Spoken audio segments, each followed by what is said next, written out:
구약 성경에 예수님에 대한 예언이 300가지가 넘는다고 그럽니다. 제가 세워본 적이 없는 건 아닌데 한 300가지가 넘는다고 이야기를 해요.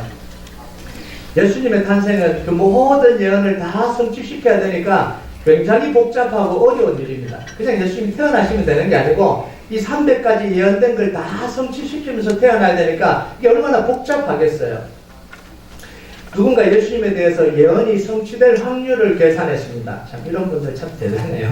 계산을 했는데 300가지 예언이 아니고 7가지만 뽑았습니다. 7가지만 뽑아서 그 중에 하나가 성취될 확률을 계산을 했는데 그 확률이 어떻게 되냐면 7의 10성분의 1 7의 10제곱분의 1이에요. 뭐 정확한지는 모르지만 일단 계산을 그렇게 했어요. 이게 아무도 모르잖아요. 근데 풀어서 설명까지 했더라고요.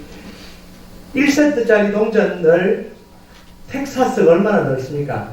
텍사스에 60cm 두께로 쫙 깝니다. 얼마나 많은 동전이 소요가 되겠어요? 1cm짜리 동전을 텍사스 전체에 60cm 두께로 다 깔아서 그 중에 하나에다가 X표를 하고 섞어요. 그리고 아무도 모르는 사람이 와서 동전 하나를 집었는데 그게 당첨될 확률이 그 확률이 돼요. 불가능한 거잖아요, 이게요. 하나님의 역사 없이는 이게 불가능하다는 이야기를 하는 거예요. 300개가 아니고 7개 중에 하나를 뽑는데도 그래요. 오늘 이 하나님이 이런 예언을 어떻게 성취시켜 가시는지, 하나님 어떻게 역사하시는지 말씀 속에서 좀 보려고 합니다. 성경은 예수님이 태어나는 장소를 베들레헴이다 이렇게 이야기를 해요. 그 이유는 미가서 5장 2절을 근거로 합니다. 우리 같이 한번 읽어볼까요? 시작. 베들레헴 에브라다야, 너는 유다 족속 중에 작을지라도 이스라엘 다스릴 자가 내게서 내게로 나올 것이라. 그의 근본은 항구의 영혼에 있느니라. 자, 그러면 많은 도시들이 있는데 그 도시들 가운데 왜 하필 베들레헴이어야 되냐는 거예요. 이스라엘에 수많은 도시가 있잖아요. 그런데 왜 하필 예수님이 태어나도 베들레헴에서 태어나냐는 거예요. 어찌 보면요, 굉장히 간단한 문제입니다. 왜냐하면 예수님은 유다 지파에서 나올 거고요. 다윗의 후손으로 오시기로 되어 있기 때문에 그래요. 그래서 다윗의 자손 예수여 나를 불쌍히 여기소서 이 이야기 많이 들었잖아요. 다윗의 자손 예수여 나를 불쌍히 여기소서. 이거 누가 이야기냐면 예수님이 여리고를 지나가실 때 소경 바디메오가 자기를 좀 돌봐달라고 살려달라고 외치면서 했던 이야기가 다윗의 자손 예수여 나를 불쌍히 여기소서 이렇게 이야기를 해요. 이 말은 뭔 말이냐면 가장 천대받는 이 소경조차도 예수님은 다윗의 후손으로 오신다는 걸 다 알았다라는 거예요. 이스라엘은 이거 그냥 다 아는 거예요. 거지들도 안다라는 거예요. 자, 이스라엘 백성들이 출애굽을 하고 난 뒤에요, 가나안 땅을 점령할 때 무작위로 점령한 게 아니고 지파별로 땅을 분배했습니다. 지도 잠깐 띄워주세요. 자, 그때 유다 지파가 점령한 지역이 어디냐면 여기가 예루살렘이고요, 여기가 베들레헴입니다. 이 녹색 부분, 이 부분이 다 유다 지파가 점령한 땅이에요. 이 아래쪽을 다 점령을 했어요. 이 안에 이 베들레헴이 있는데 이 다윗의 동네가 베들레헴입니다. 다윗의 출생지가 고향이 베들레헴이에요. 자, 여러분 잘 알다시피 한국 사람들은 성경을 이해하기가 조금 쉬워요. 왜냐하면 똑같은 이 부족 시족 사회에 살았거든요. 그러니까 이스라엘 시족 사회니까 예수님이 다윗의 후손으로 오신다면 이 다윗의 고향이 베들레헴 아니에요. 여기서 올 확률이 많다라는 이야기예요. 또는 좀 양보하면 이 다윗이 왕이 돼서 이 예루살렘으로 갔으니까 예루살렘에서 나올 확률이 많다라는 거예요. 적어도 유다 지파에서 나오는 건 당연한 거잖아요. 왜냐하면 유다 지파로 오시고 이 다윗의 후손으로 오시니까. 자, 그런데 문제는 천사가 마리아를 찾아가는데 어디로 찾아가요? 베들레헴으로 찾아간 게 아니고 갈릴리로 찾아갑니다. 여기요. 150km나 떨어진 갈릴리로 갔다라는 거예요. 누가복음 1장 26절 27절을 잠깐 보면 펴졌으니까 같이 한번 읽어볼까요? 시작. 여섯째 달에 천사 가브리엘이 하나님의 보내심을 받아 갈릴리 나사렛이라는 동네에 가서 다윗의 자손 요셉이라는 사람과 약혼한 처녀에게 이르니 그 처녀의 이름은 마리아라. 자, 마리아와 약혼한 요셉은 다윗의 후손입니다. 다윗의 후손이면 왕의 혈통입니다. 자, 그런데 무슨 이유인지 모르지만 이 유대 지역에서 사는 게 아니고 어디에 사냐면 이 갈릴리 지역에서 살았다라는 거예요. 이 스볼론과 납달리에 표시된 이 부분이 갈릴리 지역입니다. 이 당시 갈릴리 지역은 중심지가 아니에요. 완전히 변방입니다. 이곳 사람들은 천대를 받았어요. 국경이 이렇게 그어지거든요. 심지어는 이방인이 취급까지 받았습니다. 일단 말씀을 좀 읽어볼까요? 이사야 9장 1절 좀 띄워주시고요. 한번 읽어볼까요? 시작.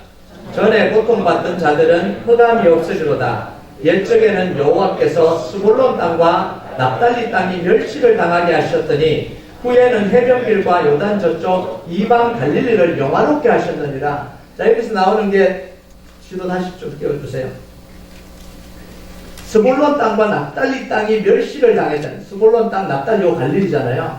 이 왜 멸시를 당했냐면 솔로몬이 성전을 다 짓고 난 뒤에 두로왕 히람이 이 목재나 이거 다 공급해 준 게 감사해서 요 갈릴리 지역에 있는 20개 성읍을 그냥 떼줘버린 거예요. 이스라엘 땅인데도 불구하고. 버려진 땅이에요. 그리고 이 국경이니까 늘 북쪽에서 침입을 받으니까요. 북경에 사는 사람들은 늘 뭐예요? 변절자 이런 이야기 듣잖아요. 우리도 이 함경도 그 이쪽 가면 늘 이렇게 침입을 하니까 이 적과 내통을 했다, 막 스파이다 이런 이야기 듣잖아요. 그런 지역이 바로 이 갈릴리 지역이에요.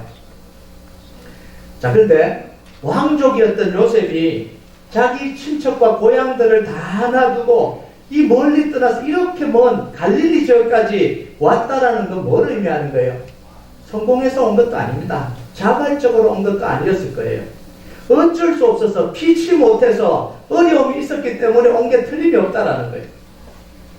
그럼 요셉은 왕족 중에 무시당하는 사람이 아니었나요? 그런데 여기서 중요한 건 하나님이 아기 예수님의 부모를 선택할 때에 유다 지역에 있는 유력한 사람들 중에 선택한 게 아니고 갈릴리에 사는 요셉을 선택하셨다라는 게 이게 중요한 사실이에요. 여러분, 이게 얼마나 영광스러운 일이에요. 예수님의 부모로 선택이 됐다라는 거. 사람들은 무시할지 모르고요. 권력자들은 요셉을 외면했는지 모릅니다. 그런데 하나님은 그런 요셉을 보고 계셨다라는 거예요. 고향에서 쫓겨날지도 모르고요. 어쩔 수 없는 비참한 상황 속에 이 갈릴리까지 와서 천대받는 이 요셉을 하나님은 지켜보고 계셨다라는 게 이게 중요한 거예요. 하나님은 외모로 보지 않으시고요. 가진 것을 가지고 사람을 판단하지 않고 그걸 가지고 차별하지 않는다라는 걸 지금 보여주는 거예요. 여러분, 이스라엘 왕을 선택할 때 하나님은 누구를 선택하셨습니까?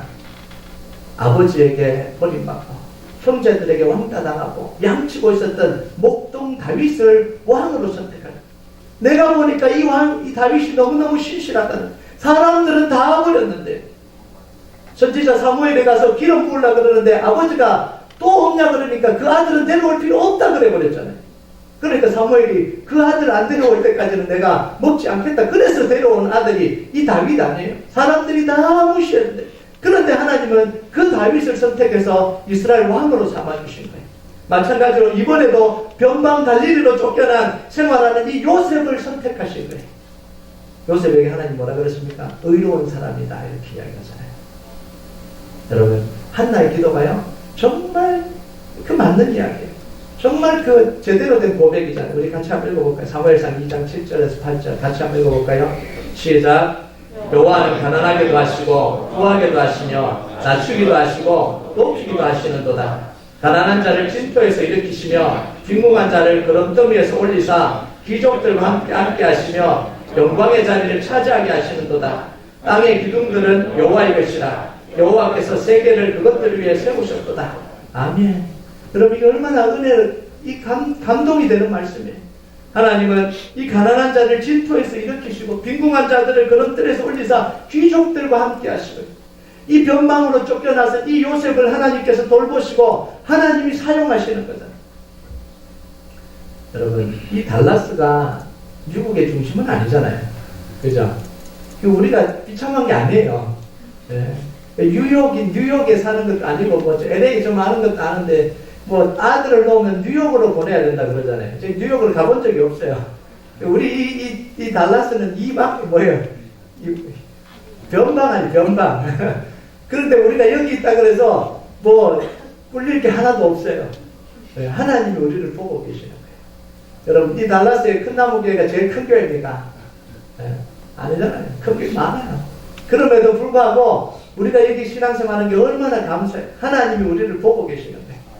네. 제일 크진 않아도 제일 좋은 교회입니다. 네. 아멘. 네. 네. 할렐루야. 네.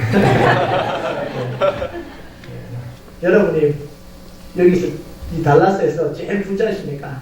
아니잖아요. 여러분이 그 학교에서 공부 제일 잘해요? 아니잖아요. 그럼에도 불구하고 하나님이 우리를 보고 계신다는 게 중요한 거예요.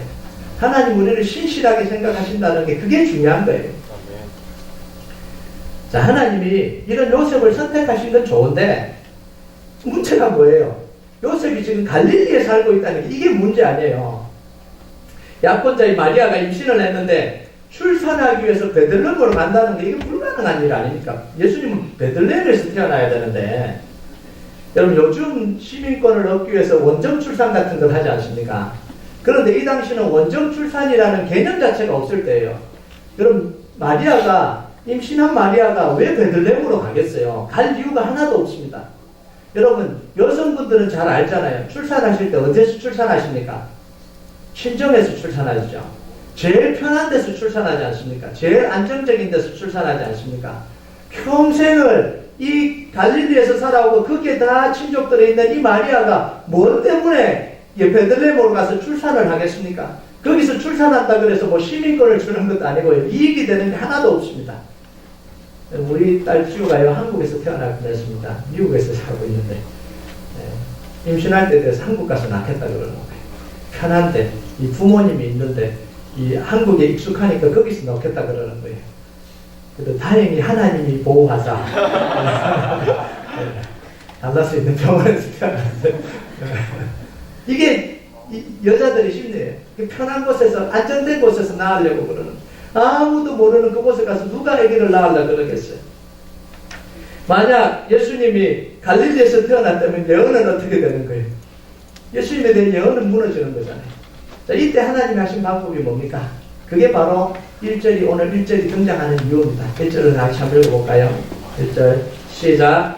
그때 가이사 아우구스토가 영을 내려 천하로 다 호적하라 하였으니, 자, 이 가이사 아우구스토는 율리우스 카이사르 양자로 로마의 첫 황제가 된 카이사르 아우구스투스입니다. 원래 이름이 뭐죠? 옥타비아누스. 이게 지금 이제 우리가 잘 아는 이 줄리어스 시저라고 그러죠. 우리가 그 줄리어스 시저라고 그러죠. 카이사르. 그 양자가 돼서 로마의 황제가 됩니다. BC 31년에서 AD 14년까지 통치를 하는데 그때가 예수님의 그 탄생과 이 활동 시기예요. 자, 아우구스투스가 로마 식민지 전체에다가 호적 조사를 하라고 명령을 내렸습니다. 자, 황제의 명령에 의하면 모든 사람은 자기 현재 살고 있는 데서 이 등록을 하지 말고 본적지로 돌아가라는 거예요. 자, 본적지가 출생지하고 똑같습니까? 다릅니까? 같을 수도 있고 다를 수도 있어요. 본적지는 출생지가 아니에요. 자기 조상들 아버지로부터 본적이 있는 데입니다. 제 본적이요, 어디냐면 경상남도 울주군 두동면 만안 254번지 제가 그 본적이에요. 서울에서 살았는데도 불구하고 잠깐 살았습니다. 대학원부터 살았는데 그럼에도 불구하고 뭘 때려가면 본적을 때려가면 거기 가서 떼야 되는 거예요. 이게 본적입니다. 아무리 요셉이 갈릴리에 오래 살아도 본적은 어디냐면 베들레헴이잖아요. 자, 황제의 명령을 거부할 수 있는 사람이 누가 있습니까? 이 당시요. 그래서 요셉도 자기 아내, 약혼한 이 아내를 데리고 베들레헴에서 호적을 하러 간 거예요. 그게 3절에서 5절까지 나옵니다. 한번 읽어볼까요? 시작. 모든 사람이 호적하러 각각 고향으로 돌아가며 요셉도 다윗의 족속이므로 갈릴리 나사렛 동네에서 유대를 향하여 베들레헴이라는 다윗의 동네로 그 약혼한 마리아와 함께 호적하러 올라가니 마리아가 이미 잉태하였더라. 자, 베들레헴으로 갈 이유가 없었던 요셉과 마리아가 황제가 호적 조사를 하라는 그 명령 때문에 베들레헴으로 가게 됐습니다. 자, 호적 조사는 뭐냐면 인구 조사를 의미합니다. 인구 조사를 왜 하냐면 단 하나 이유밖에 없어요.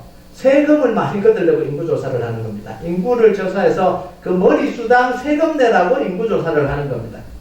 그러니까 이 아우구스투스는 지극히 정치적인 이유 때문에, 지극히 경제적인 이유 때문에 이 호적 조사를 명령을 했습니다. 그런데 하나님은 이 호적 조사를 이용해서 하나님의 예언을 이루고 있는 거예요. 이게 하나님의 방식이에요. 여러분, 이게 우연일까요? 이 당시 갑자기 아우구스투스가 호적 조사하라고 갑자기 이렇게 하는 게 우연히 일어났을까요? 여러분, 그리스도인에게 우연이라는 건 없습니다. 여러분의 인생 속에 우연이라는 건 없어요.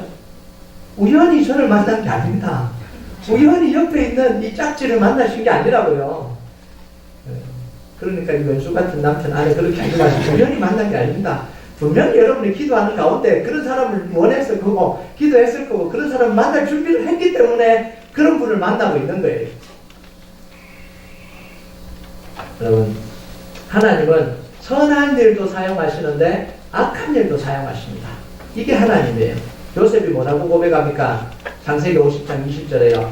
당신들은 나를 해하리 하였으나 하나님은 그것을 선으로 바꾸사 오늘과 같이 많은 백성의 생명을 구원하게 하시려 하였나이다.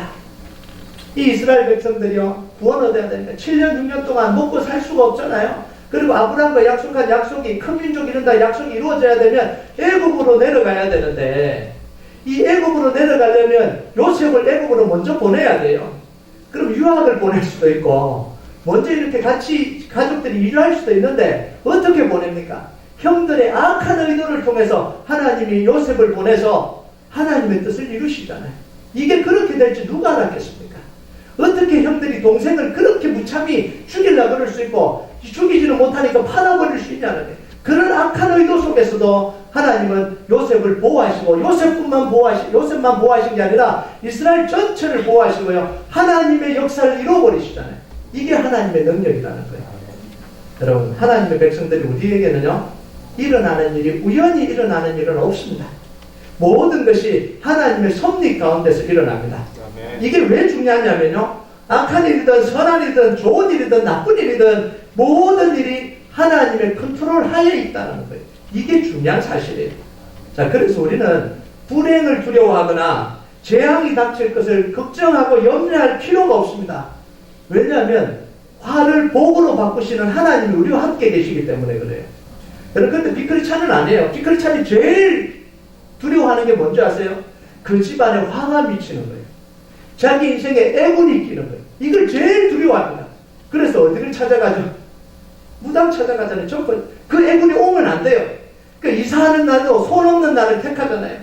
그러니까 자기 불행이 자기 속에 닥치지 못하게 막 두려워 벌벌 떠는 거예요. 오기만 화가 내가 죽을 거다 막 이러고 벌벌 떨잖아요. 그런데 여러분, 크리스찬들은요, 불행이 닥치는 걸 두려워할 필요가 없어요. 왜 그런지 아세요? 그 불행을 복으로 바꾸신 하나님이 계시기 때문에 그런 거예요. 그러니까 크리스찬은요, 무당 찾아갈 필요 없어요. 액대 막을 필요 없어요. 재앙이 오는 거 막을 필요가 없다고요. 왜냐하면 그 재앙을 바꿔서 선으로 바꾸시는데요. 이 불행을 축복으로 바꾸시는데 그걸 왜 막아요? 우리가 고통당하고 어려움 당하면 그걸 바꿔서 하나님이 더 큰 축복으로 만들어주시는데 그걸 왜 막아요? 우리 교회가 경험했잖아요. 작년에 우리 교회가 얼마나 힘들었습니까? 지금은 아마 다 잊어버렸을 거예요. 아마 여기서 한 7개월 지나니까 그런 일이 있었나 이렇게 다 잃어버렸을 거예요. 그런데 작년에 그 일들이 힘든 일이 다 와도요, 그거 피하려고 우리가 다 노력해보세요. 하나님 역사가 이루어지나.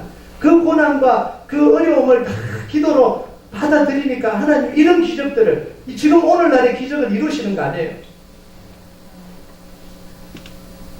여러분, 이제요, 예수님이 베들레헴에서 출생하는 과정을 우리가 좀 봐야 됩니다. 6절과 7절 우리 같이 한번 읽어볼까요? 6절과 7절 같이 한번 읽어봅시다. 시작. 거기 있을 그때에 해산할날이 차서 첫 아들을 낳아 강보로 사서 부유에 누였으니 이는 여관에 있을 곳이 없음이로라.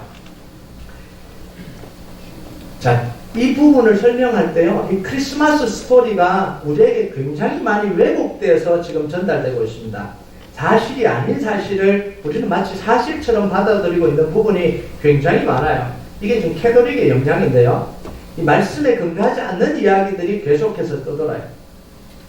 자, 보통 설명할 때 마리아와 요셉이 크리스마스 언제쯤 도착했을까요? 전날 베들레헴에 도착했는데 다 돌아다니도 요한방에 방이 없다라는 거죠. 그죠? 우리가 이제 인식하는 게 그래서 이 다 돌았는데 사람들이 문을 안 열어주고 여관을 갔는데 사람이 가득 차서 갈 데가 없으니까 누군가 혈관에 들어가서 아기를 낳았다, 이 정도로 이해하지 않습니까? 여러분, 이건 사실과는 굉장히 거리가 먼 이야기예요. 자, 첫 번째, 요셉과 마리아는 베들레헴에 오자마자 바로 출산하지 않았습니다.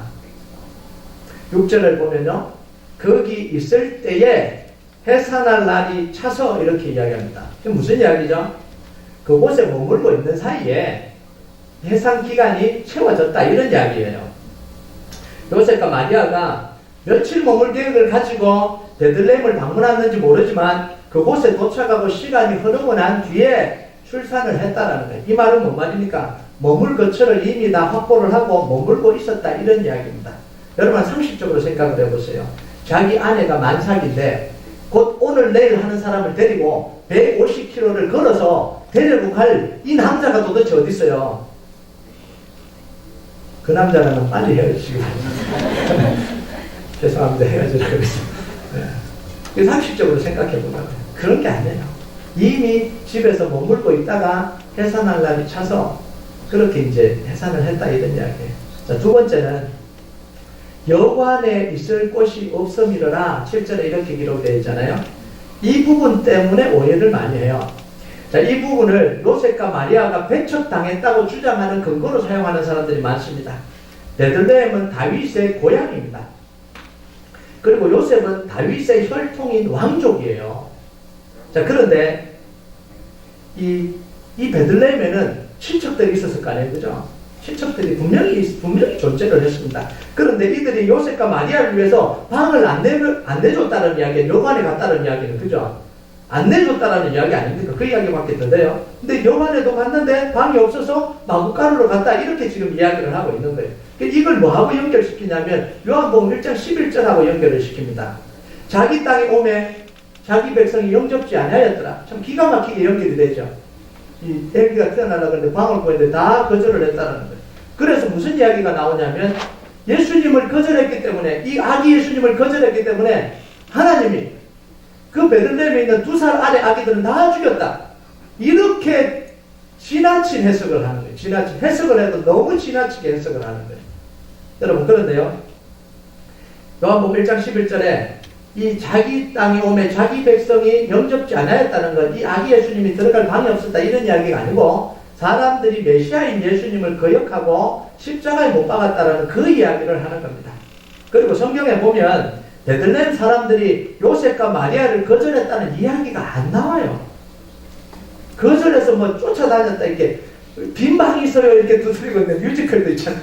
빈 방이 있어요 막 두드리고 그런 게 성경에 안 나왔다고요. 그게 극적으로 만들려고 만들어낸 겁니다. 여러분, 우리가요 끼워 맞추기 식으로 이해를 하면 안 되고 성경이 이야기하는 걸 우리가 받아들여야 돼요. 자, 여기서 여관으로 번역된 단어가 카탈루마라는 단어입니다. 이 오늘 말하는 커머셜 호텔이나 인을 이야기하는 게 아닙니다. 이 단어를 정확하게 이야기하면 뭐냐면 개인 가정에 있는 게스트룸이에요. 게스트룸. 집 안에, 개인 집에 있는 게스트룸이에요.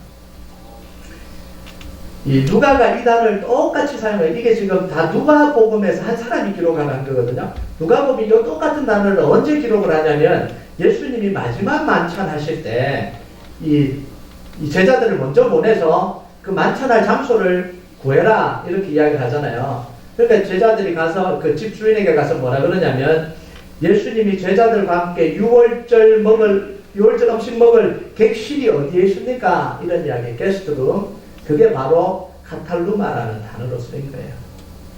그러면 이스라엘에는 여관이 없었냐는, 커머셜 여관이 없었냐? 실제로 있었습니다. 이스라엘에 커머셜 호텔이나 인이 있었는데 그 호텔이나 여관을 부를 때는 다른 단어를 사용했습니다. 누가가 기록했어요. 똑같이 다른 단어를 사용했습니다. 혼용하지 않습니다. 바로 선한 사마리아인의 비유 여러분 아시잖아요. 이 사람이, 유대인이 예루살렘에서 여리고로 내려가다가 강도 만나서 거기 죽을 뻔합니다. 그런데 그걸 지나가는 사마리아인이 그 유대인을 태워서 어디로 갑니까? 여리고에 가서 주막에다가 맡겨놓습니다. 주막에다가 저걸 해요. 그 주막이 뭐냐면 커머셜 호텔이나 인입니다. 이때 쓰인 단어가 뭐냐면 판도케온이라는 단어를 씁니다. 여러분, 사람이 달리 있었으면 좀 이해가 되지만 똑같은 사람이 이렇게 쓴다는 건 다르다라는 이야기예요. 좀 더 이야기를 하면요, 이 여리고라는 도시는 로마 제국의 큰 도로 선상에 있는 도시가 이 여리고입니다. 이 로마는 다 큰 도로를 다 닦았잖아요. 그래서 모든 길은 다 로마로 통한다. 그래서 군사적인 도로를 다 닦았습니다. 거기는 군사적인 도로와 상업도로가 같이 가게 되어 있습니다. 그래서 이스라엘은 두 도로가 있는데 하나는 이 상업도로가 하나 나고요. 하나는 왕의 도로라 그래서 군사도로가 났습니다. 그 선상에 모든 사람이 고리로 통과하는 그게 여리고라는 도시입니다. 그 관세 세관이 있는 곳입니다. 관세를 다 통과를 해야 돼요. 관세를 받았던 지역에. 그러니까 상인들하고 군대가 많이 지나다니니까 커머셜 여관이 있을 수밖에 없어요. 호텔이 있을 수밖에 없는 거예요. 자, 그런데 예루살렘은 큰 도로가 난 지역도 아니고요.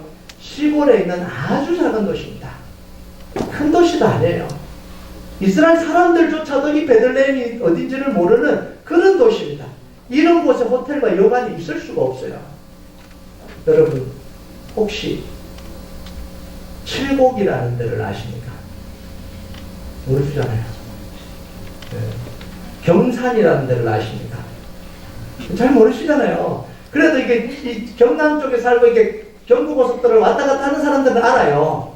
자, 근데 그 정도는 또 경부고속 타니까 알아요. 저기 있는 이 전라도 쪽이나 이 충청도 쪽에 있는 말 하나, 이 고향, 이야기해보세요. 아는지요? 몰라요. 우리 심성준 집사님이 온 여수 옆에 있는 섬, 제가 이름을 들어도 몰라요. 한 수십 번 들어도 몰라요. 그 이야기 들어보세요. 모르는 거예요. 거기 어떻게 여관이 있어요? 여관 없어요. 예. 그러면 이 마리아와 요셉은 도대체 어디서 머물렀냐는 거예요. 우리가 흔히 말하는 집 밖에 있는 짐승들 우리나 마구간에 머무는 게 아닙니다. 7절을 우리가 다시 한번 읽어봅시다. 7절. 같이 한번 읽어볼까요? 시작. 처자들을 낳아 강고로 싸서 구유에 누였으니 이는 여관에 있을 곳이 없음이로라. 자, 마리아가 아기를 출산하고 이 강고에 싸서 천에 싸서 어디에 누였다고요? 구유에 누였다는 이 말 때문에 우리는 집 밖에 있는 짐승들 우리에 머물렀다 이렇게 오해를 하는 이런 이야기를 하는 거예요. 자, 여기서 구유라는 단어는 영어로 맨졸이라는 단어잖아요. 자, 짐승들이 먹이는 여물통이 맞아요. 짐승들이 먹는 이렇게 길쭉하고 속이 이렇게 움푹 파진 거 이렇게 된 여물통이 맞습니다. 그런데 이스라엘에는요, 이 구유가 집 밖에 있는 게 아니라 집 안에 있습니다. 신기하죠? 네. 보통 이제 이 추운 경우 짐승들을 추위에서 보호하거나 이 도난당하는 것들을 염려해서 재울 때 같이 집 안에서 재웁니다. 이제 서민들이 이래요. 물론 이제 좀 잘 사는 귀족들은 그렇게 하지 않지만 서민들의 일반적인 가옥 구조가 바로 이렇습니다. 잠깐 저거 좀 보여주실래요? 사진. 자, 이게 이제 가옥 구조예요. 여기 뭐죠? 양이에요, 양. 이게 집 안이에요. 따로 된 게 아니고 집 안이에요. 여기 들어가면 집 전체예요. 여기는 이제 부엌 이런 데요. 그러니까 뭐냐면 1층은 주방과 이 가축들이 있는 생활 공간이에요. 지금 말하면 리빙룸입니다. 거실이에요, 거실. 네, 이게 타운홈이죠. 이 구조가 타운홈 구조예요. 네. 그리고 2층은 침실과 좀 좋은 집은 객실이 있죠. 이 손님들. 없는 데는 또 객실은 없겠죠. 침실만 있는 거예요. 다음 사진 좀 보여주실래요? 이걸 이제 이런 식이에요. 1층은 흙으로 지으면 이런 식으로 1층은 리빙룸, 2층은 객실, 이 잠자는 곳 이거예요. 자, 그런데 요셉과 마리아는 2층 객실에 머물렀던 게 아니고 1층 생활 공간에 머물렀다라는 거예요. 친척집에 갔는데 이미 손님들이 많이 와 있거나 그래서 객실이 부족하거나 아니면 그 집은 객실이 없는 데일 수 있어요. 여러분, 손님들이 많이 오면 손님은 어디서 자죠? 거실에서 자잖아요. 이불 깔고 거실에서 자잖아요. 이게 뭐 똑같은 이야기예요. 똑같은 이야기예요. 그러니까 이 객실에요, 이 침실에 공간이 없으니까 이 객실에다가, 객실이 아니죠. 리빙룸에다가 좀 이제 고상한 용어로 리빙룸이고 1층에다가 이 거처를 따로 만들어준 거예요. 더더욱 이 마리아는 임신 상태 아닙니까? 곧 이제 아기를 낳아야 되니까 사람들하고 같이 이렇게 막 이렇게 같이 북적거리고 있을 수가 없잖아요. 그러니까 따로 뭔가 이렇게 이 뭔가를 만들어 준 거예요. 좀 누추하긴 하지만 그래도 따로 이렇게 만들어 준 겁니다. 자, 그리고 아기를 낳아서 이 아기를 어디에 누렸다고요? 구유에 누렸다는 거예요. 그 옆에 구유가 있거든요. 구유를 요람 삼았다는 거예요. 클립, 베이비 클립이에요. 베이비 클립. 구유 모양이요. 참 이게 기가 막히게 베이비 클립하고 닮았잖아요. 거기 딱 넣으면 이렇게 떨어지지도 않고 쏙 들어갑니다. 얼마나 좋아요. 네. 좋다고 이야기하는데 좋은 건 아니지만 만든 거죠. 거기 있으니까 거기를 사용을 했다 이거예요. 자, 그런데 중요한 건 뭐냐면 예수님은 왕으로 오셨는데 왕 대접을 못 받았어요. 이게 중요한 거예요. 뭐 마구간이 완전히 그냥 비참한데 이게 중요한 게 아니고 그런 거는 너무 걱정으로 만드는 거고요. 왕으로 오셨는데 왕 대접을 못 받았다는 거예요. 요셉은 왕족인데 왕족 대접을 못 받았습니다. 세상에서 가장 낮고 천한 자리로 오셨잖아요. 왜냐하면 가장 낮고 천한 사람까지 구원하기 위해서 하나님이 그렇게 하신 거예요. 여러분, 2층 객실이 아니라 독방도 아니고 2층 객실도 아니고 1층 생활 공간에 이 거처를 정하시고 구유를 요람 대신 사용하시고 이게 예수님의 탄생 스토리예요. 여러분, 이건요 비참한 게 아니라 가장 평범하고 일반적인 사는 사람들의 삶의 모습이에요. 이스라엘 백성들의 가장 일반적이고 가장 평범한 사람들이 이렇게 살았습니다.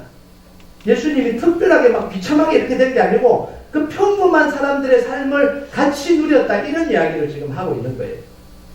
여러분, 이스라엘에서 가장 천한 직업이 뭐냐면 양치는 목자예요. 제가 지난번에 한번 설교 때 그 이야기 설명을 했을 겁니다. 자, 그런데 양치는 목자들이 천사들의 소식을 듣고 예수님께로 달려갑니다. 그런데 달려가서요 아무 주저함 없이 예수님이 계신 곳으로 들어가요. 이게 무슨 이야기입니까? 만약 예수님이 귀족의 집에 있거나 좀 좋은 집에 있었다면 이 목자들이 갑자기 그냥 자연스럽게 들어갈 수 있을까요? 못 들어갑니다. 들어갈 수가 없는 거예요. 그러니까 목자들이 자연스럽게 들어가도 되는, 아무 주저함 없이 들어가도 되는 그런 환경 속에 있었다라는 거예요. 여러분, 이스라엘에서 가장 천한 직업을 가진 사람들이 자연스럽게 찾아올 수 있는 자리가 예수님이 태어난 자리예요. 예수님이 그래서 모든 사람이 다 나오라 그러잖아요. 예수님의 공생에도 똑같이 사십니다. 세리와 죄인들의 친구가 되셨고 모든 사람이 나오라는 거예요. 어린아이들을 나오는 걸 금하지 않으셨습니다. 심지어 문둥병자가 찾아왔는데도 불구하고 피하지 않으시고 손을 얹어서 손을 만지시잖아요. 여러분, 문둥병자들은요 한 번도 터치당한 적이 없어요. 왜? 다 이렇게 멀리 하니까요. 그러니까 예수님이 손을 얹어 터치하셨다는 건요 감동이에요. 근데 예수님이 그 문둥병자에게 그냥 고칠 수도 있는데, 말씀하실 수도 있는데 그냥 손을 얹어서 고치셨다 그러잖아요. 그래서 예수님이 뭐라 그래요? 목 마른 자들은 내게 오라는 거예요. 돈 없는 자도 오라는 거예요. 와서 값없이 포도주와 젖을 사라는 거예요. 갈급한 영혼 그 심령만 있으면, 정말 주님 만나기만 원하면, 정말 원하기만 하면 나오라는 거예요. 돈 없어도 된다는 거예요. 가난해도 된다는 거예요. 지위가 없어도 된다는 거예요. 이게 예수님이 우리에게 보여주신 그 메시지예요. 여러분, 이런 예수님 때문에, 이런 예수님의 낮아지심 때문에 우리가 구원을 얻었습니다. 한 사람도 이 낮아지심이 아니었으면 구원받은 사람이 한 사람도 없습니다. 그런데 우리의 모습은 뭐죠? 높아지려고 그러잖아요. 계속해서 높아지려고 합니다. 우리가 구원 얻어서 은혜 받았으면 낮아져야 되는데 이제는 그 다음부터는 높아지는 게 우리 목표가 되어버렸습니다. 이런 수준의 사람하고는 나는 못 놀지. 이게 우리 모습이잖아요. 어떻게 신앙 수준이 저 수준이야? 저 수준하면 내가 말이 안 통해. 이게 우리 모습 아닙니까? 우리가 구원받기는 가장 낮은 모습에서 구원을 받았는데, 은혜 받았는데 우리는 점점점 높아지고 있는 게 이게 우리의 모습이라고요. 조금만 신앙적이지 않으면 저 수준하고 어떻게 말해? 어떻게 저렇게 이야기를 할 수? 나는 저 사람하고 나면 내 수준이 낮아질 것 같아서 같이 하기 싫어. 이런 게 우리의 모습 아닙니까? 또 제 모습만 또 열나게 또 이야기를 해. 그놈하게 이렇게 앉아 계시는데. 이거 우리 마음이에요, 이게. 여러분, 이 모든 낮아지는 길에 동행했던 사람이 누구냐면 바로 요셉과 마리아예요. 예수님이 낮아지는 그곳으로 이 요셉과 마리아는 같이 동행을 했습니다. 그래서 귀한 거예요. 여러분, 요셉과 마리아는 낮아지는 걸 두려워하지 않았습니다. 왕족임에도 불구하고 낮아지는 걸 두려워하지 않았습니다. 천하게 되는 걸 두려워하지 않았습니다. 이 마리아는요, 결혼을 하지 않았는데도 불구하고 이 임신한 걸 두려워하지 않았습니다. 왜요? 예수님이 자기를 통해서 일하시기 때문에. 묵묵히 하나님이 걸어가게 하신 그 길을 이 두 사람이 걸어가고 모든 인류를 구원할 예수님이 이 땅에 올 수 있도록 통로가 되는 삶을 살았던 게 바로 이 요셉과 마리아의 삶입니다. 여러분, 대강절을 보내면서 우리가 관심을 가져야 될 것은 우리가 가져야 될 신앙이 바로 이런 모습입니다. 여러분, 마음을 높이지 말고요, 낮은 곳에 마음을 두십시오. 높아지려고 하지 말고, 높은 자리에 있으려고 그러지 말고요, 낮아지는 자리에서 소외되고 힘든 사람들, 내가 섬겨야 되는 사람들을 여러분 챙기시는 그런 이 대강절이 되길 주님의 이름으로 축복합니다. 우리 같이 좀 찬양했으면 좋겠는데,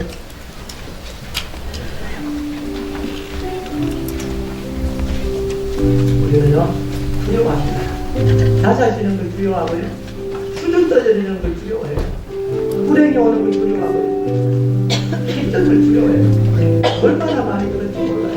그런데 하나님은 우리와 함께 그 길을 가기로 원하십니다. 두려워하지 말라, 내가 너와 함께 하겠다라는 거예요. 내가 너에게 말한 것을 섬기기 위함이고 살리기 위함이고 우리를 드러내기 위한 게 아니라 정말 우리를 통해서 하나님의 역사가 이루어지는 거예요. 하나님 오늘도 우리에게 말씀하실 겁니다. 두려워하지 말라, 내가 너를 보내는 곳으로 가라고 말씀하실 거예요. 오늘도 우리 찬양으로 하나님 앞에서 올려드리시기 바랍니다. 오라 나는 너희는 두려워 말고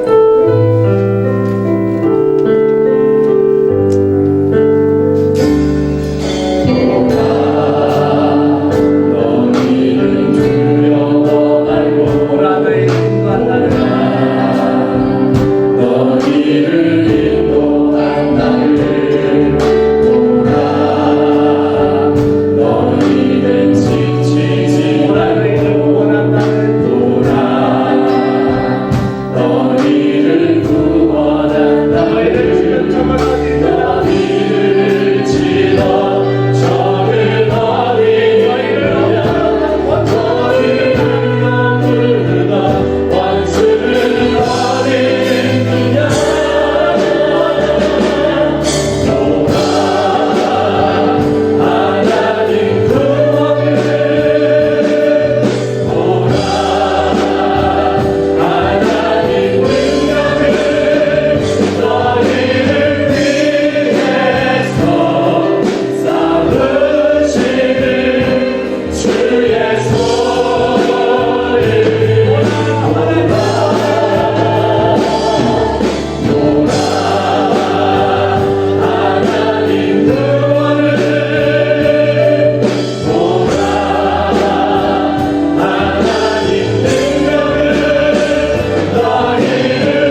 이 현장, 하나님 우리를 두신 이 현장, 불행이 올지라도 아픔이 올지라도 힘겨움이 올지라도 지치지 아니하고 하나님 두신 그 자리에서 정말 신실하게 믿음으로 걸어가게 해 주시옵소서. 사업장과 직장과 이 가정과 학업이 정말 요셉이 형통했던 그 현장으로 우리가 바뀌어지기를 원합니다. 우리가 마음을 높이지 아니하고 겸손하게 하나님 앞에 나가기를 원합니다. 하나님 도와주시옵소서.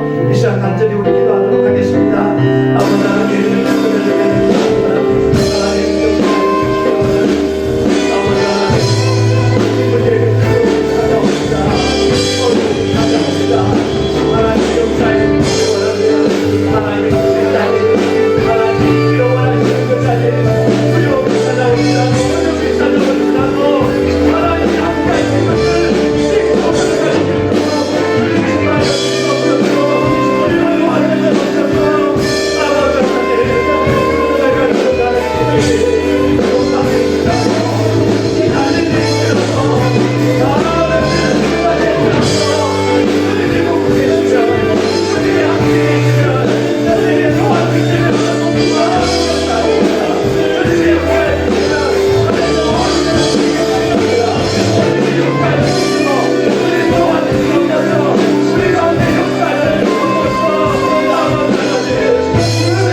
하나님, 감사합니다. 우리를 부르시고 우리의 생사화복을 주관하시고 우리에게 다가온 모든 문제를 컨트롤하고 계시는 하나님이 계심을 우리가 믿습니다. 하나님, 우리가 이 인생의 험한 풍파를 두려워하지 않게 하여 주시기를 원합니다. 하나님이 놓아두신 이 자리에 어떤 일이 일어날지라도 두려워하지 않게 하여 주시기를 원합니다. 그곳이 변방 갈릴리일지라도 그곳이 양을 치는 그 자리일지라도 정말 하나님이 함께 계심을 믿고 우리가 믿음으로 걸어가게 하여 주시옵소서. 우리 사랑하는 성도들이 사업하는 자리, 직장생활하는 자리, 가정생활하고 학업하는 그 자리에 주님이 함께 하여 주시기를 원합니다. 그래서 다윗처럼 그 하나님을 믿고 만군의 여호와 이름으로 내가 나아간다고 고백했던 것처럼 우리가 그 삶의 현장에서 만군의 여호와 이름으로 승리하는 역사가 우리 성도들 속에 일어날 수 있도록 주님 축복하여 주시옵소서. 이번 한 주도 지치지 아니하고 말씀 붙들고 승리할 수 있도록 주님 함께하여 주시옵소서. 감사드리며 예수님 이름으로 기도드립니다. 아멘. 교회 소식 전하도록 하겠습니다. 우리 교회 처음 온 분들 계시는데 이 카드가 안 올라왔어요. 카드가 안 올라오면 이제 소개하는 게 좀 불편하시다고 생각하고 소개는 하지 않습니다. 그런데 환영합니다. 잘 오셨습니다. 같이 축복하도록 하겠습니다.